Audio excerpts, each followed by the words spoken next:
संतोष माने प्रसन्न होने वाला। शंकर जी प्रसन्न तो थोड़े में होते हैं, लेकिन दानी अवधर हैं। देने लगते हैं तो चेला संभाल नहीं पाता है। शंकर जी इतना शिव समान दाता नहीं और विपत्ति निवारण हार। बाबा कहते हैं लज्जा मेरी राखियो बरधा के असवार। तो प्यारे मनु महाराज के दो पुत्र हैं, एक का नाम है उत्तानपाद और एक है प्रियव्रत। उत्तानपाद महाराज की कथा मेरा विश्वास है कि आप सब जानते होंगे कि महाराज जी की दो रानियां थी। एक का नाम प्यारे सुनीति था तो एक का नाम सुरुचि था। महाराज के सुनीति नामक रानी से एक पुत्र भया, का नाम हुआ ध्रुव जी महाराज, और सूरज के बालक का क्या नाम है उत्तमा। ये कथा आप जानते हैं। प्यारी ये कथा महाराज उत्तानपाद की ही नहीं है, ये हमारी आपकी कथा है। आप कहोगे कैसे? माँ के गर्भ में प्रत्येक जीव कैसे रहता है? ऐसे हम हैं तो जो है हमारे तलवे नीचे है और माँ के गर्भ में व्यक्ति रहता है तो तलवा ऊपर होता है। तो संसार का प्रत्येक जीव क्या हुआ प्यारे? उत्तानपाद हुआ।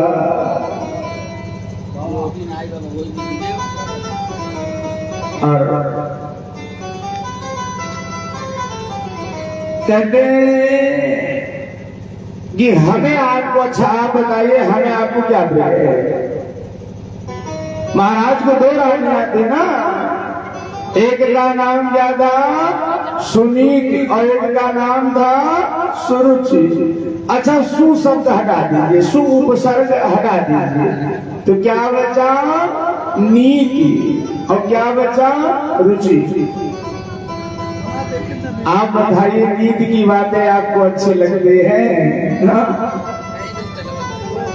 नीति की बातें यहाँ कहते हैं कि भैया वेदनाथ भैया की तरह सुबह उठ करके अपने दरवाजे इत्यादि को व्यवस्थित कर दिया जाए। हम देखते हैं वेदनाथ भैया सुबह उठते हैं, कोई आलस्य नहीं, और अपना जो नित्य कर्म है, चाहे वह गौ सेवा का चाहे यह साफ सफाई का, अपना नित्य कर्म वहां करते हैं। तो नीति तो यह कहती है गौ सेवा की कितनी महिमा है। भागवतकार ने लिखा कि गौ सेवा, तुलसी सेवा और भागवत, इन तीनों में कोई भेद नहीं है। जैसे आप परीक्षा देते हो, जैसे परीक्षा का समय चल रहा है, मार्च, फरवरी और मार्च परीक्षा का समय होता है, तो कभी कभी प्रश्न आता है कि किन्हीं 5 प्रश्नों के उत्तर दीजिए और प्रश्न रहता है 8, तो 8 में से कोई 5 दे दीजिए, नंबर आपको बराबर ही। ऐसे गौ सेवा, तुलसी सेवा और भागवत में भागवतकार कह रहे हैं किसी भी प्रकार का भेद नहीं है। और वेदनाथ भैया का भाव गौ सेवा के प्रति जो है, गौ माता की जो सेवा करते हैं, और मैं तो इन सबका श्रेय गोलोकवासी स्वर्गीय लक्ष्मी नारायण देवी जी के पुण्य का प्रभाव है। सारे उनके सुपुत्र जन धर्म कार्य में रहते हैं और सब धर्म कार्य को करते हुए अपना नित्य नैमित्तिक कर्म करते हैं।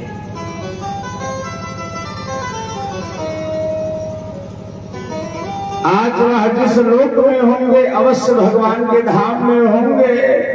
और प्रांगण में चल रही है भागवत कथा, वेदनाथ भैया श्रवण कर रहे हैं। अवश्य स्वर्गीय लक्ष्मी नारायण गुरु जी की आत्मा प्रसन्न चित्त हो रहे होंगे और बारंबार इस परिवार को आशीर्वाद दे रहे होंगे कि पुत्र तुम अपने धर्म को निभा रहे हो। और मैं उनके भी नियम को बताऊं कि पूर्णमासी को दोनों भाई कथा सुना करते थे, बड़ा पक्का नियम था। स्वर्गीय लक्ष्मी नारायण गुरु जी और स्वर्गीय त्रिजुरी नारायण गुरु जी दोनों लोग पूर्णमासी के दिन कथा सुना करते थे। अब भगवान की ठाकुर जी की ऐसी कृपा है कि दोनों परिवार में धान परिवार किसी भी प्रकार से कोई कमी नहीं है। तो प्यारे, जब हमारे जीवन में हमारे पितरों की कृपा होती है तो हमें किसी भी प्रकार की कमी नहीं रहती है। तो ये शिक्षा हमें मिलती है कि हमें अपने माता पिता को, वृद्ध जनों को किसी भी प्रकार से कष्ट नहीं देना चाहिए। कष्ट देंगे तो क्या लगेगा? पितृदोष, और उसकी पूजा यहाँ से बनारस तक कराओगे कभी लाभ नहीं मिलेगा। इसलिए अपने पितरों को, अपने पूर्वजों को, अपने अग्रजों को आप कष्ट ना दीजिए। और गलती से कोई कष्ट हो जाए तो आप क्षमा मांगिए। तो प्यारे, नींद की बातें हैं कि हमें सुबह स्नान करके पूजा पाठ करना चाहिए। फिर प्रभु ने हमें जो दायित्व दिया है, नौकरी है तो नौकरी पर, व्यापार है व्यापार पर, जो सेवा है वह सेवा करना चाहिए धर्म पूर्वक। तो प्यारे, नींद की बातें क्या है? नींद की बातें वह है जो भगवान श्री राम करते थे। प्रातः काल उठ के रघुनाथा, मात पिता गुरु नाम ही बाधा। भगवान राम अवतारी है ना, लेकिन वह भी अपने माता पिता को सुबह प्रणाम। तो हमारा यह कर्तव्य माता पिता की सेवा करें, प्रणाम करें। तो ये बातें हमको अच्छी लगती हैं क्या? नहीं अच्छी लगती है। हमें अच्छा क्या लगता है कि हम कम से कम 8, 9, 10 बजे तक सोए रहे आराम से, और हमें क्यों जगावे ना। रुचि अच्छी लगती है। रुचि माने मनमानी, अपनी इच्छा। हम आधी रात को आवे लेकिन हमसे कोई पूछे ना कि हम आधी रात तक कहाँ। तो जैसे आपको नींद की बातें अच्छी नहीं लगती, ऐसे महाराज जी को भी अच्छी नहीं लगती थी। नींद की बातों को बहुत दूर रखते थे, यहाँ तक कि सुनीति नामक रानी को महल से प्यारे बाहर रखा करते थे और सूरज के साथ रहा करते थे। अब सुनीत इसका बालक धीरे धीरे बड़ा हो रहा है ध्रुव, तो रोज अपनी मैया से कहता है, माँ हमारे पिताजी कौन है, माँ हमारे पिताजी कौन है। सुनीति नहीं बताती है। एक दिन बालक ध्रुव बच्चों के साथ खेल रहा था और तभी एक ने कहा, ध्रुव तुम रोज अपने पिता को पूछते हो ना, चलो आज मैं तुम्हें तुम्हारे पिता के दर्शन कराए दूं। यहाँ के जो महाराज हैं वह तुम्हारे पिता है जो तुम्हारे पिता से मुलाकात करवा रहा।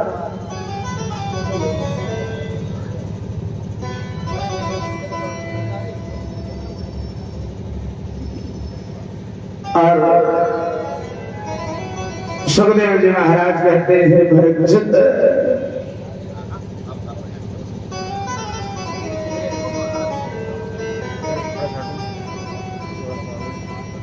बालक जाता है और महाराज उत्तान के पास अपने पिता के पास जाता है। प्यारे पिताजी ने देखा कि हमारा बेटा आ रहा है, उनका भी प्रेम प्यारे उमड़ गया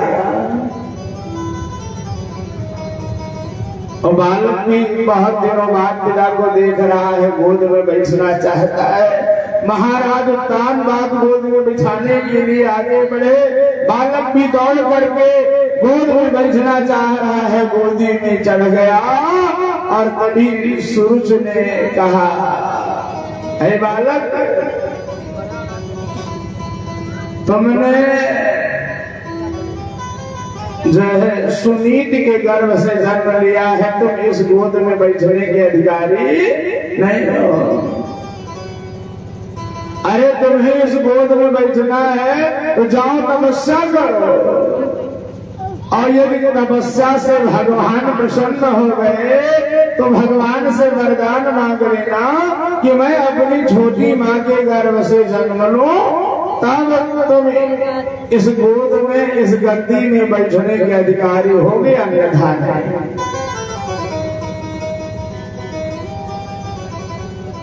बालक को उधार दिया। प्यारे बालक इतने दिनों बाद अपने पिता से मिला था और मां ने उतार दिया तो बालक रोने लगा। सुखदेव जी महाराज कहते हैं, परीक्षित बालक रोता हुआ अपनी मां के पास गया और मैया ने अपने बालक को रोते हुए देखा तो मैया का मुख कमल मानो सूख गया, मानो कोई लता जैसे आग में पड़ गई हो, जैसे कोई लता आग में पड़ करके झुलस जाती है, ऐसे मैया सुनीत का मुख कमल झुलस गया। दासियों ने कहा, सारी बात बतलाई कि बालक पिता की गोद में बैठना चाह रहा था और सभी ने उतार दिया, सूरज ने उतार दिया। सुनीत ने कहा, पुत्र, तुम्हारे पिता का जो पद है वो एक राजा ही तो है, और तुम्हारी माँ ने कुछ बहुत गलत नहीं कहा है। तुम्हारी माँ ने जो तपस्या वाली बात बताई है ना, तो जाओ और तपस्या करोगे तो तुम्हें वह पद प्राप्त हो जाएगा जो तुम्हारे परदादा मनु को भी प्राप्त नहीं हुआ है।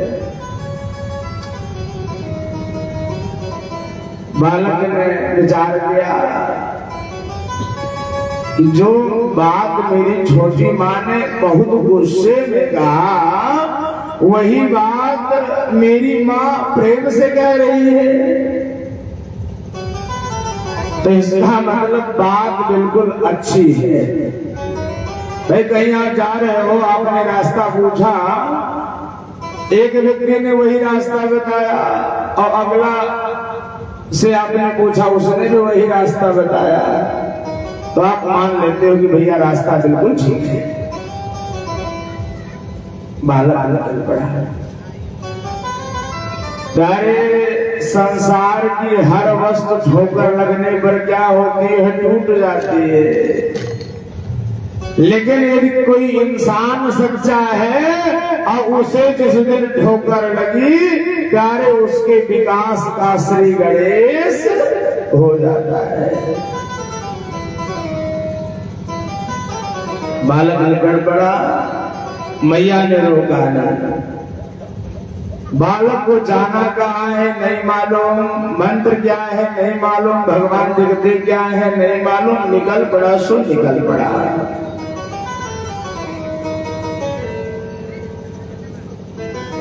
बालक निकल पड़ा अब देवर्षि नारद बालक की परीक्षा लेना चाहते। भाई एक कक्षा से दूसरे कक्षा में आप जाते हो तो पहले क्या होती है? परीक्षा होती है ना। तो बालक जा रहा है और देवर्षि नारद नारायण नारायण करते हुए आगे उन्हें प्रणाम किया बालक ने। देवर्षि नारद ने कहा भैया कहाँ जा रहे हो?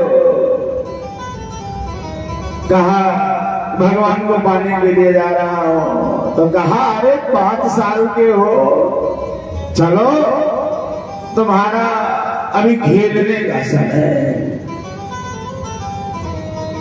हम आप भी तो यही करते हैं,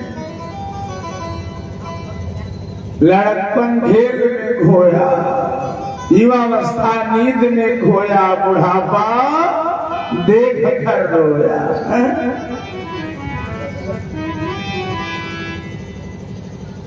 कवियों ने बार बार कहा है ये जीवन कभी 2 दिन का, कवियों ने कहा है कभी 4 दिन का कहा है।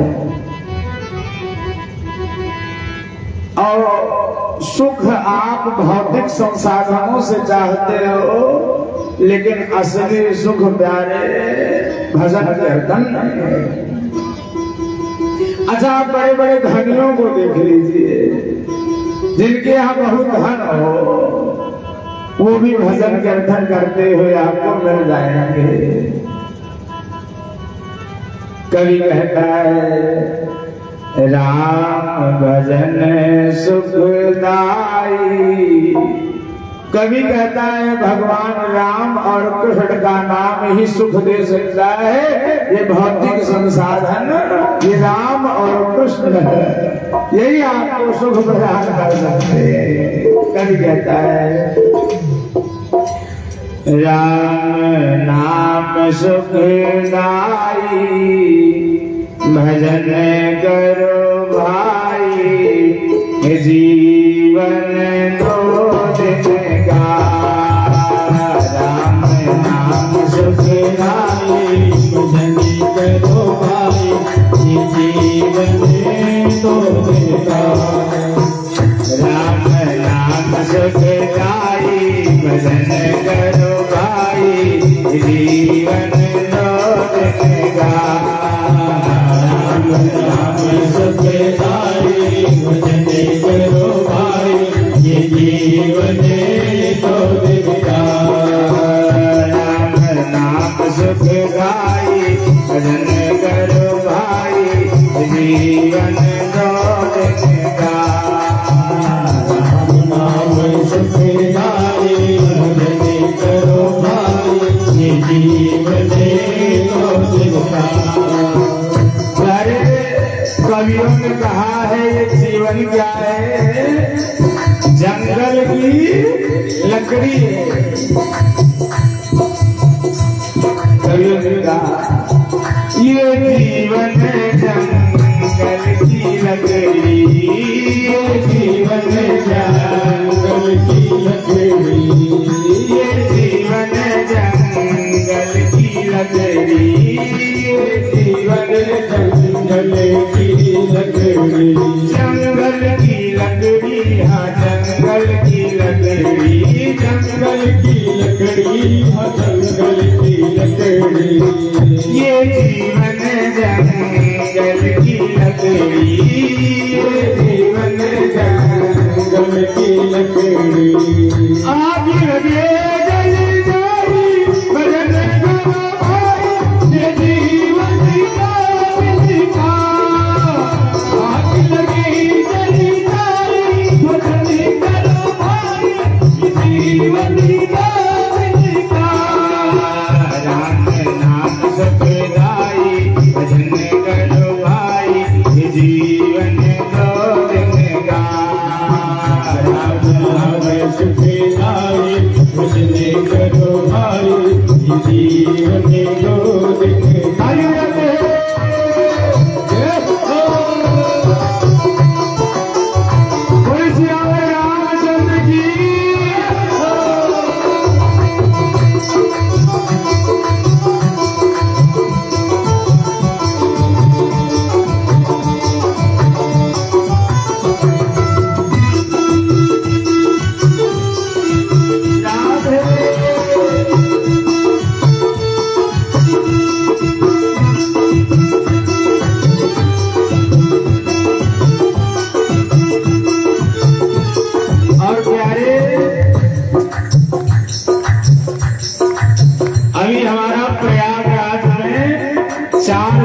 प्रवास था, तो वहां रोज संगम स्नान करने के लिए जाया करते थे। तो प्यारे वहां जो है माला बेचने वाले, फूल बेचने वाले और कुछ थे जो दीपक देते थे। गंगा जी में दीपदान करने का, दूध चढ़ाने का बड़ा महत्व है। तो जो दीपक देते थे वो कागज की नाव बना करके देते थे ना, कागज की नैया में दीपक बना करके देते थे और दीपक जलाकर हम लोग जला करके दीपक को कागज की नैया के साथ में ही पानी में तैरा देते थे। और नैया कुछ दूर जाती थी और हवा का झोंका आता था, नैया पानी में जा रही थी दूर। कवि ने लिखा है ये हमारा जीवन ऐसे ही है। कैसे?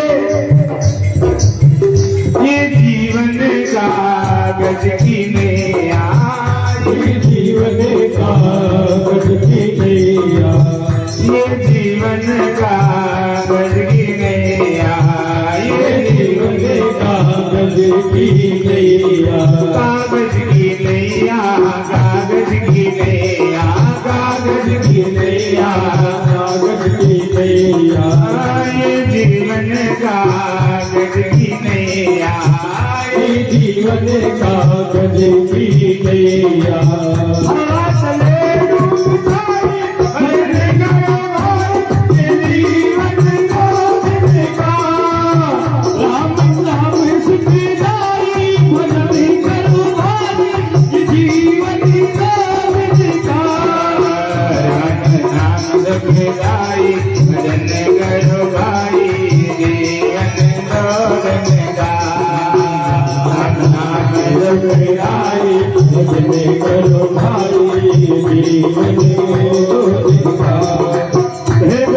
जीवन को क्या बदलाया है? ये जीवन में टीका ढेला, ये जीवन में टीका ढेला, ये जीवन में टीका ढेला, ये जीवन में टीका ढेला, मिट्टी का ढेला, मिट्टी का ढेला, मिट्टी का ढेला, मिट्टी का ढेला, ये जीवन में टीका ढेला, ये जीवन में टीका ढेला। मुझ पड़े गली सारी भजन करो भाई, ये जीवन का मुझ पड़े गली सारी भजन करो भाई, ये जीवन का राम नाम सुखदाई भजन करो भाई, जीवन का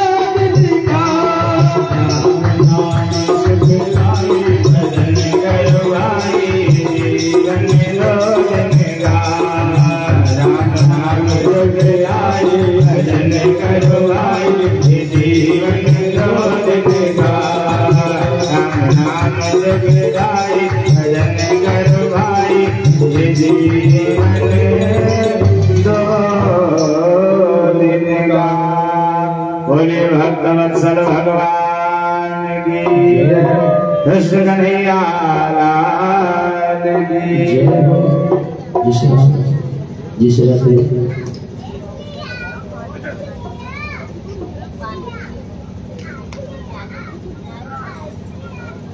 बोले भक्तवत्सल भगवान की जय, कृष्ण कन्हैया लाल की जय।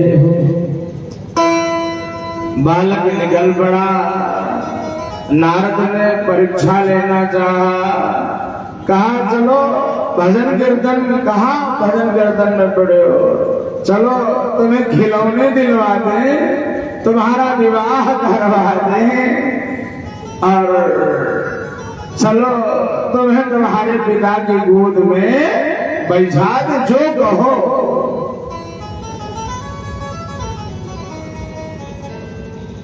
भक्त की प्यारे परीक्षा होती है,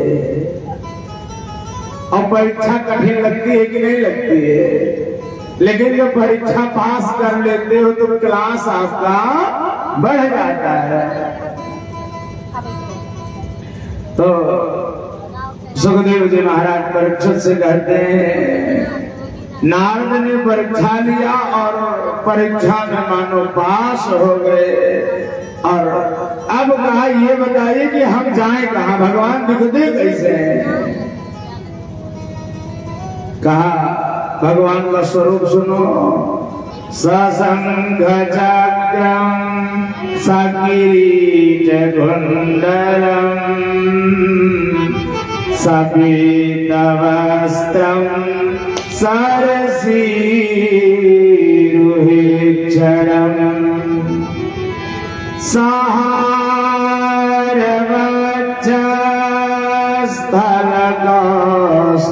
सहारवक्षस्थलकौस्तुभश्रियं नमामि विष्णुं शिरसा चतुर्भुजं। भगवान के एक हाथ में क्या है? शंख है, और एक हाथ में चक्र है। भगवान के हृदय में श्रीवत्स का चिन्ह है। और इस तरीके से भगवान के स्वरूप को बदलाया। भगवान पीले वस्त्रों को धारण करते हैं। जाना कहाँ है? कहा यमुना के किनारे एक वन है और उसका नाम है मधुवन, वही तुम्हें जाना है। तो भगवान दिखते कैसे है यह मालूम हो गया, जाना कहाँ है यह मालूम हो गया।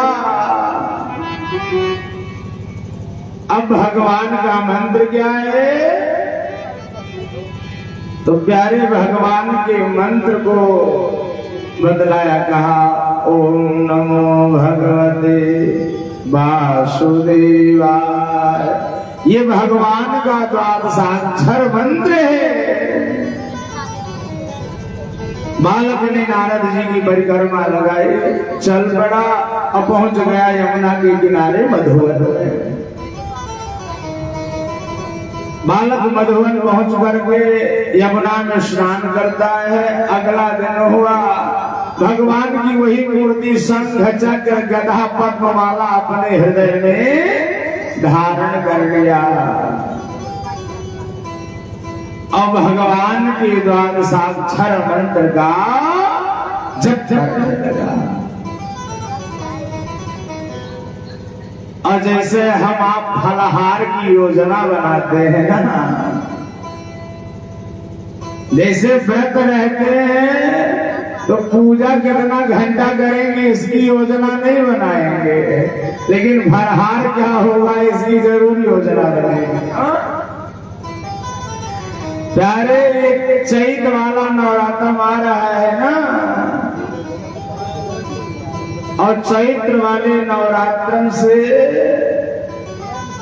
भारतीय जो नववर्ष है, जिसे हिंदू नववर्ष कहा जाता है, हमारा विक्रम संवत्सर चैत्र शुक्ल प्रतिपदा से ही प्रारंभ हुआ था।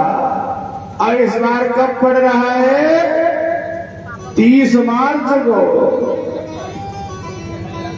ये चैत वाले नवरात्र में प्यारे सबके यहाँ आलू 10-5 किलो से काम नहीं चलता है। इसमें एक कट्टा आलू, असो भैया एक कट्टा आलू सबको मंगाना पड़ता है, उसी में 10-15 किलो का चिप्स बनेगा। तो हम आप फलाहार की योजना बनाते हैं। और बालक की अवस्था 5 साल की है।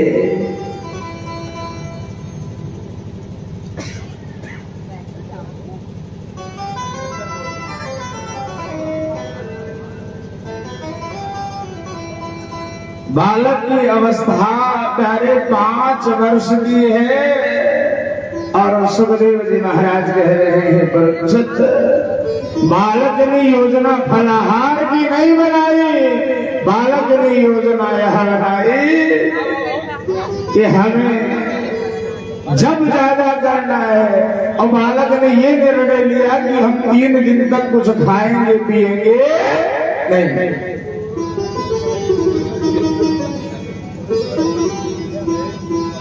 प्यारे त्रिरात्रांते कपित वज्रासना, 3 रात्रि बीत जाती है तब बालक क्या करता है, कैद और वेद के फल को खा लेता है और भगवान के द्वादशाक्षर मंत्र का जप करता है। प्यारे इस तरीके से पहला महीना व्यतीत हो गया।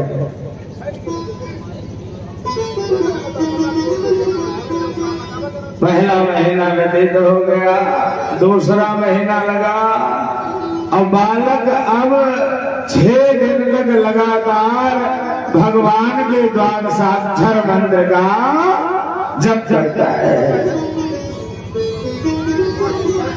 और जब हो तीसरा महीना लगा,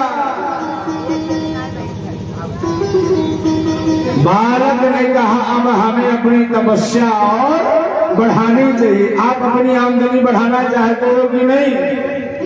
आमदनी बढ़ाना चाहते हैं ना, तो भजन कीर्तन नहीं बढ़ाओगे, दान पुण्य वही पिछला रहेगा। आमदनी बढ़ाना चाहते हो, घर बढ़ाना चाहते हो, जमीन जायदाद बढ़ाना चाहते हो, और जब काली माँ के स्थान पर भंडारा होना है तो चंदा वही पुराना रे, उसमें भी बढ़ोतरी कीजिए।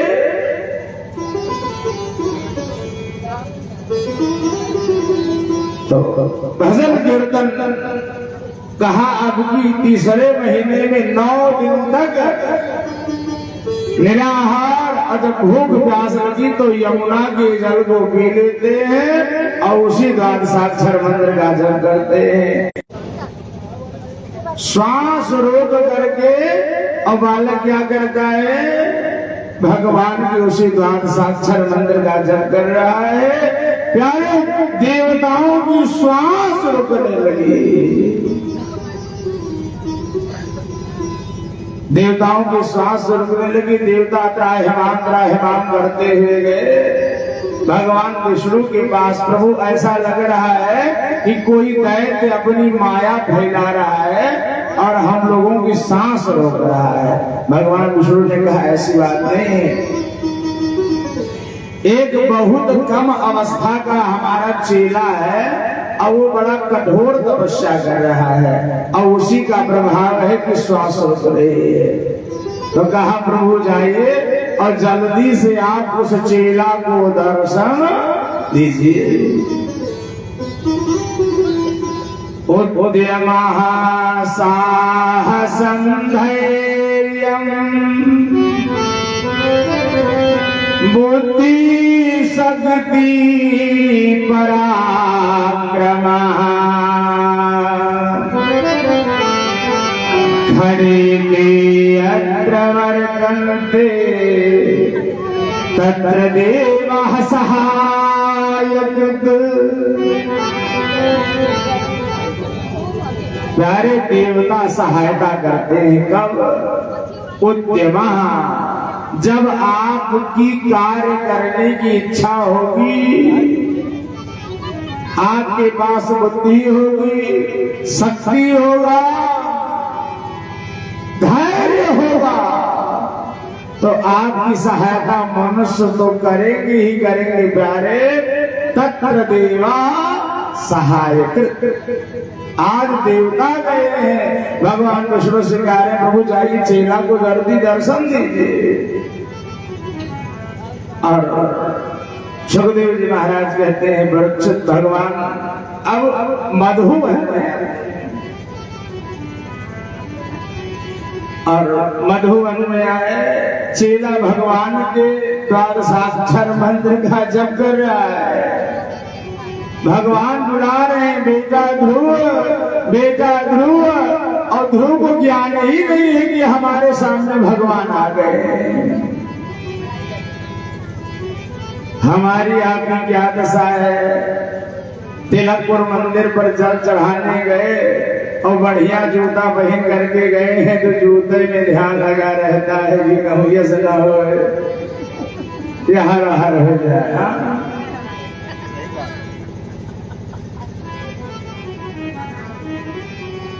एक गांव में गधा कह रहे थे और वहां 7 नंबर का चप्पल जो है रोज गायब होता था।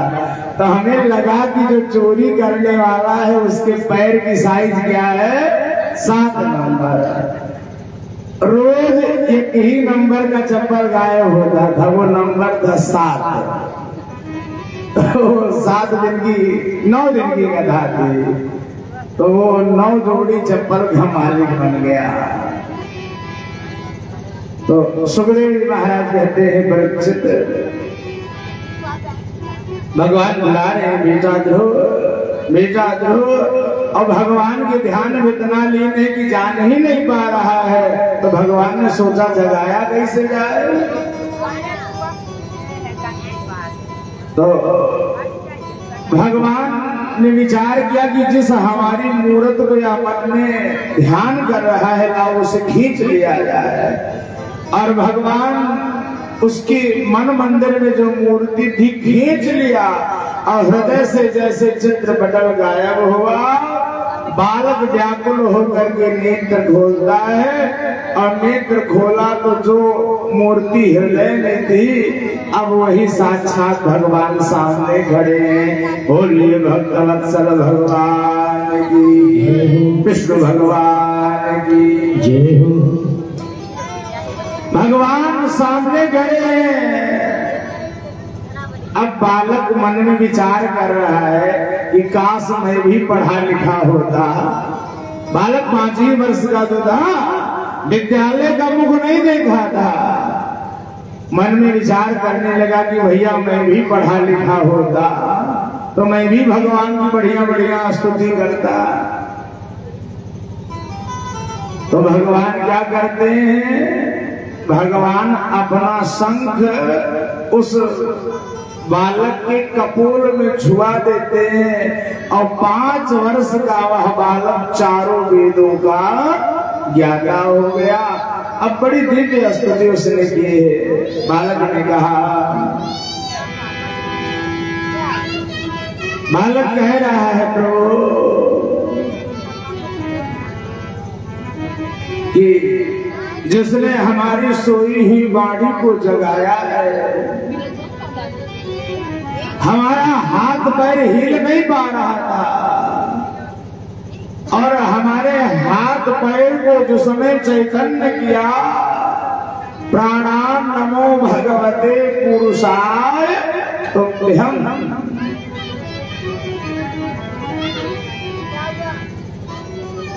योऽन्तः प्रविश्य मम वाचमिमां प्रसुप्ताम्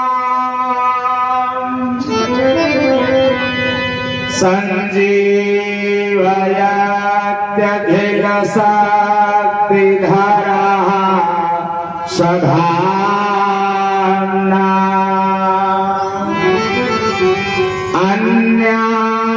सहस्त्रचरण समरत्वगादि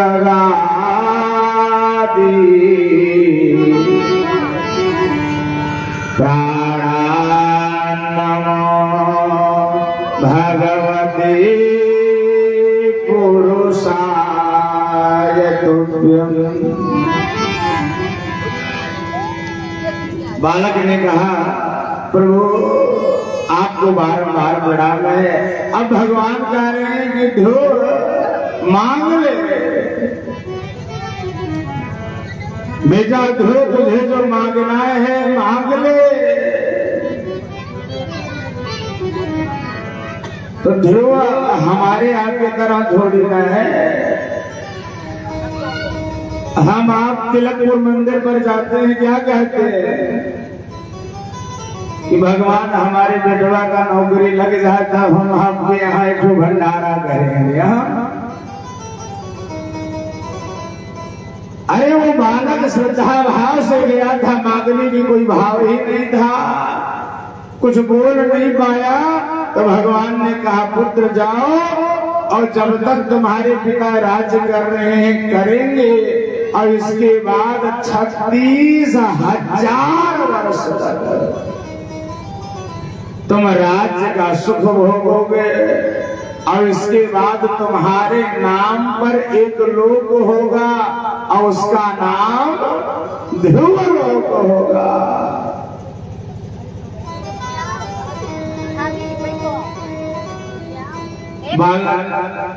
विनम्रता में हाथ जोड़ करके गाड़ी बैठा हुआ है। भगवान अंतर ध्यान होने वाले हैं। बालक भगवान से प्रार्थना कर रहा है, प्रभु अरे आपने हमें इतना बड़ा राजा बना दिया और जब व्यक्ति के पास धन आता है तो वो पूजा पाठ करने का भी उसके पास समय नहीं बचता है, तो कहीं मैं आपको ही ना भूल जाऊं। प्रभु मैं साधु संतों को ना भूल जाऊं। ऐसी कुछ आप हमें कृपा हमारे ऊपर बरसाइएगा। धनी क्या करता है, अपने चार लोगों में बैठ करके बातें करेगा, अब कहीं कथा भागवत हो रही होगी तो वहां आने का समय उनके पास, जब जान जाएंगे कि अब आरती होने वाली है तो 10 मिनट पहले अपनी हाजिरी वहां लगा देंगे।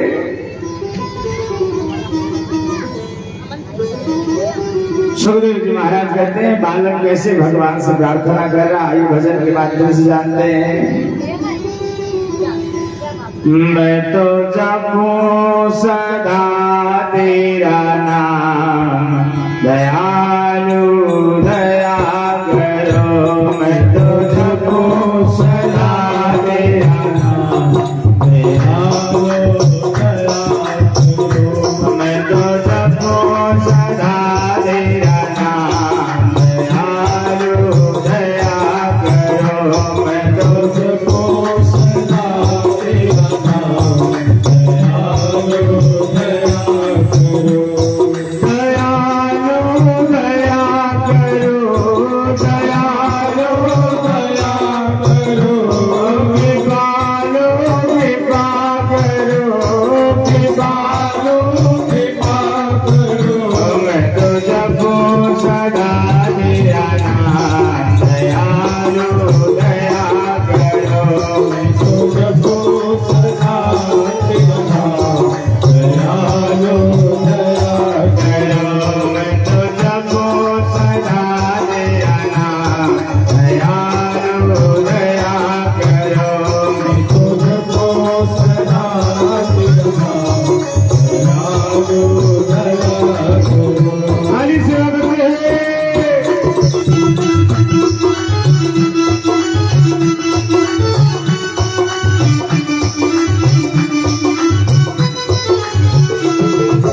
भजन की कीर्तन गाऊं मैं तेरा भजन कीर्तन गाऊं मैं तेरा भजन कीर्तन गाऊं मैं तेरा भजन कीर्तन गाऊं मैं तेरा नित उच्च ध्यान लगाऊं मैं तेरा नित उच्च ध्यान लगाऊं मैं तेरा नित उच्च ध्यान लगाऊं मैं तेरा नित उच्च ध्यान लगाऊं मैं तेरा कृष्ण कृष्ण श्री राम दयालु दया करो कृष्ण कृष्ण श्री राम दयालु दया करो मैं तो जगो सदा दयाला दयालु दया करो मैं तो जगो सदा दयाला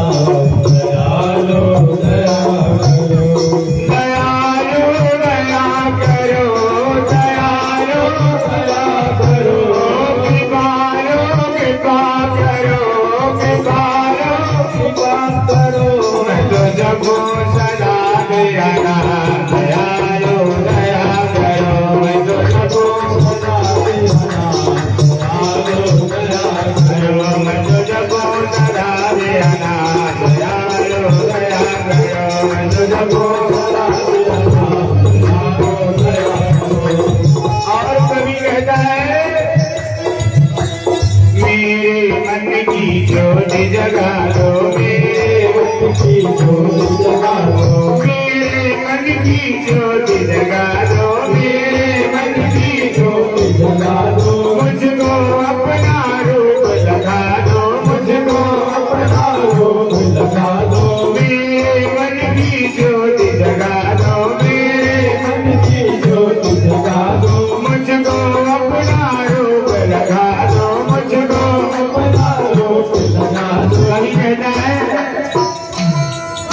पहुँचा दो ब्रजधाम दयालु दया करो पहुँचा दो ब्रजधाम दयालु दया करो मैं तो जगो सदा तेरा दयालु दया करो मैं तो जगो सदा तेरा दयालु दया करो दयालु दया करो दयालु दया करो कृपालु कृपा करो कृपालु कृपा करो मैं तो जगो सदा तेरा दयालु दया करो मैं तो जगो सदा तेरा दयालु दया करो मैं तो जगो सदा तेरा दयालु मैं तो जगो सदा तेरा दयालु दया करो मैं तो जगो सदा तेरा दयालु दया करो हरे राम राम राम हरे हरे हरे कृष्णा कृष्ण कृष्ण हरे हरे हरे राम राम राम